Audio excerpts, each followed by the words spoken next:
Good afternoon, friends. In this video, I will share with you fundamental rights and duties under the Constitution of India. Friends, the fundamental rights and fundamental duties are essential component of the Indian Constitution, reflecting its vision of a balanced society. While fundamental rights safeguard individual liberty and promote equality, fundamental duties emphasize responsibilities that citizens must uphold for the nation's harmony and progress. Now, coming to fundamental rights. Part 3 of the Constitution, Article 12 to 35, talks about fundamental rights. We can say the fundamental rights are cornerstone of democracy, granting essential freedoms to every citizen and the protecting against the excesses of the state. Firstly, right to equality.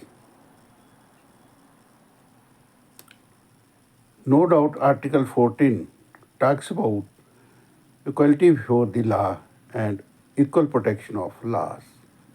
But there are also other articles which do talk about equality.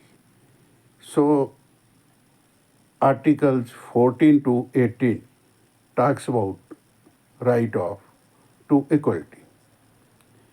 Article 15, it talks about prohibition of discrimination on grounds of religion, race, caste, sex, or place of birth. Then Article 16, equality of opportunities in public employment. Article 17, violation of untouchability. Article 18, a violation of titles except military and academic honors. Then comes the important right to freedom. Article 19 guarantees six freedoms: freedom of speech and expression, freedom to assemble peacefully, freedom to form associations or unions, freedom to move freely throughout India, freedom to reside and settle in any part of India, freedom to practice any profession or trade. Now, Article 20, protection in respect of conviction for offences, no doubt jeopardy, ex post facto laws, or self incrimination. Article 21, right to life and personal liberty. Article 21A, right to free and compulsory education for children aged 16 to 6 to 14. Article 22, protection against arbitrary arrest and detention. Then comes right against exploitation. Article 23 and 24. Article 23, prohibition of human trafficking and forced labor. Article 24, prohibition of child labor in hazardous industries. Then comes the right to freedom of religion. Article 25 to 28. Article 25 talks about freedom of conscience and right to freely profess, practice, and propagate religion.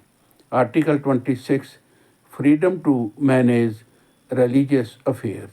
Article 27, prohibition of taxation for promoting any religion. Article 28, freedom from attending religious instruction in educational institutions funded by the state. Then comes the cultural and educational rights, Article 29 and 30. Article 29 talks about protection of the rights of the minorities to conserve their culture.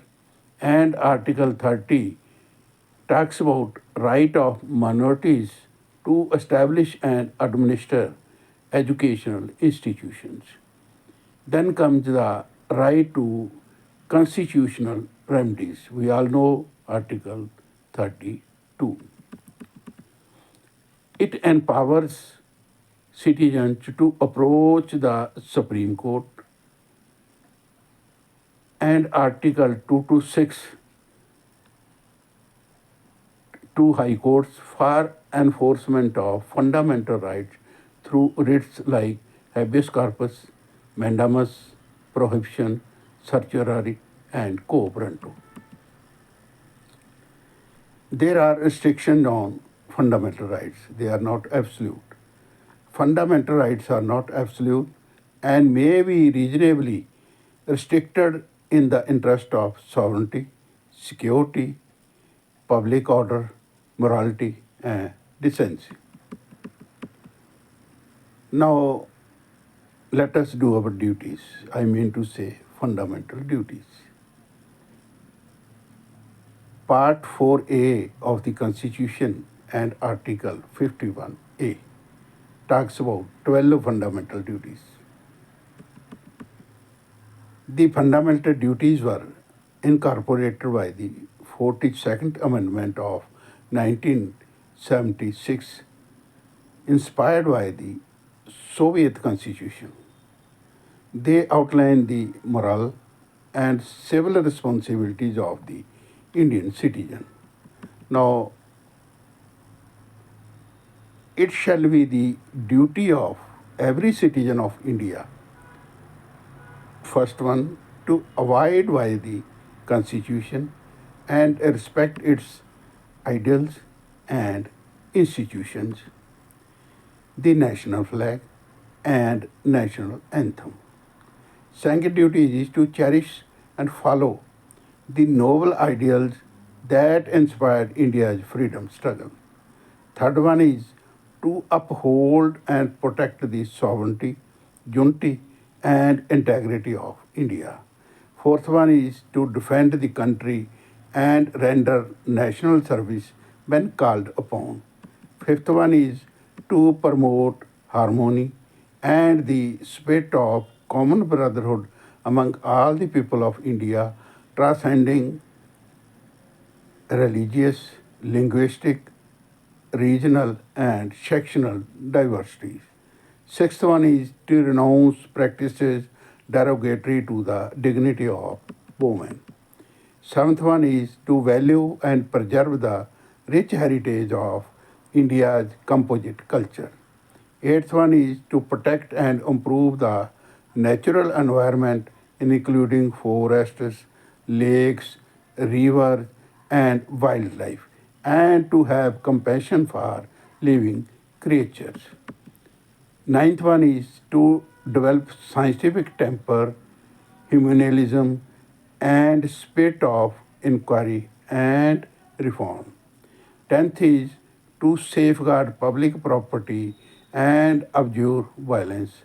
11th is to strive toward excellence in all spheres of individual and collective activity to ensure the nation constantly rises to higher levels of endeavor and achievement.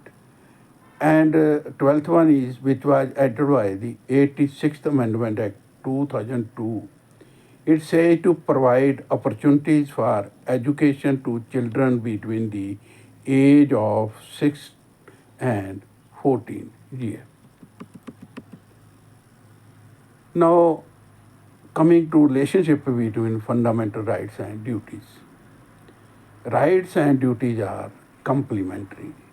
Rights come from corresponding duties, creating a balanced framework for a harmonious society. Non-justifiable duties. Unlike fundamental rights, duties are not enforceable in courts but serve as a moral obligation for citizens. Rights protect, duties enrich. Rights safeguard freedoms, while duties encourage responsible conduct to ensure collective welfare. So, net conclusion is the fundamental rights ensure individual freedom, dignity, and equality, while the fundamental duties remind citizens of their obligations to the nation. Together, they form a cohesive framework and that strengthens democracy and promotes national unity and progress. By respecting these rights and fulfilling these duties, citizens contribute to the realization of the Constitution's ideals. That's all. God bless you all.